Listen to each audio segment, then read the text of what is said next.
அனைவருக்கும் வணக்கம். Welcome back to வாகன பழுது சேனல். இன்றைக்கி இந்த வீடியோவில் என்ன பார்க்க போகிறோம் பார்த்தீங்கன்னா, hero Honda Splendor chain sprocket வந்து டைட் பண்ணுறதான் பார்க்க போகிறோம். செயின் ஸ்ப்ராக்கெட் செயின் வந்து லூஸ் ஆகி அந்த செயின் கவரில் வந்து ஒரு மாதிரி சவுண்டு வந்துகிட்டே இருக்கும். அந்த செயின் வந்து அந்த கவரில் அடித்து அந்த சவுண்டு வரும். அந்த டைமிங்கில் நம்ம செயின் வந்து டைட் பண்ணணும். அந்த டைட் பண்ணுற முறை தான் இப்போ நம்ம பார்க்க போகிறோம்.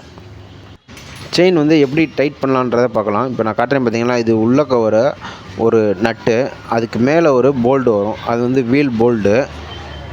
உள்ளே இருக்க நட்டு தான் வந்து அந்த செயின் ஸ்ப்ராக்கெட், அதாவது டீத்தை வந்து பிடிச்சி நிற்கும்.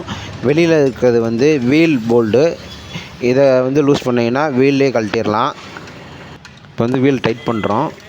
அந்த வீல் டைட் பண்ணுறதுக்கு முன்னாடி ஒரு மாதிரி ஒயிட் கலரில் தெரியுது பார்த்தீங்களா, அதான் வந்து செயின் அட்ஜஸ்டர். அதையும் வந்து லூஸ் பண்ணால் தான் வந்து நம்ம வந்து அந்த செயின் ஸ்ப்ராக்கெட்டை வந்து டைட் பண்ண முடியும்.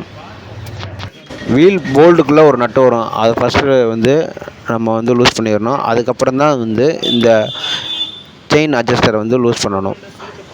ரெண்டையுமே வந்து லூஸ் பண்ணிவிட்டு அதுக்கப்புறம் வீலை லைட்டாக வெளியே இழுத்து ரெண்டையுமே வந்து டைட் பண்ணால் தான் அந்த வீல், அதாவது செயின் வந்து அட்ஜஸ்ட் ஆகும். இல்லாட்டி அட்ஜஸ்ட் ஆகாது.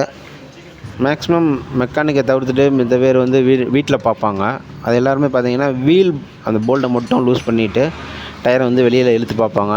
அது வராது. அதுக்குள்ளே ஒரு நட்டு வரும். அதை லூஸ் பண்ணால் தான் அந்த வீலே வெளியே வரும்.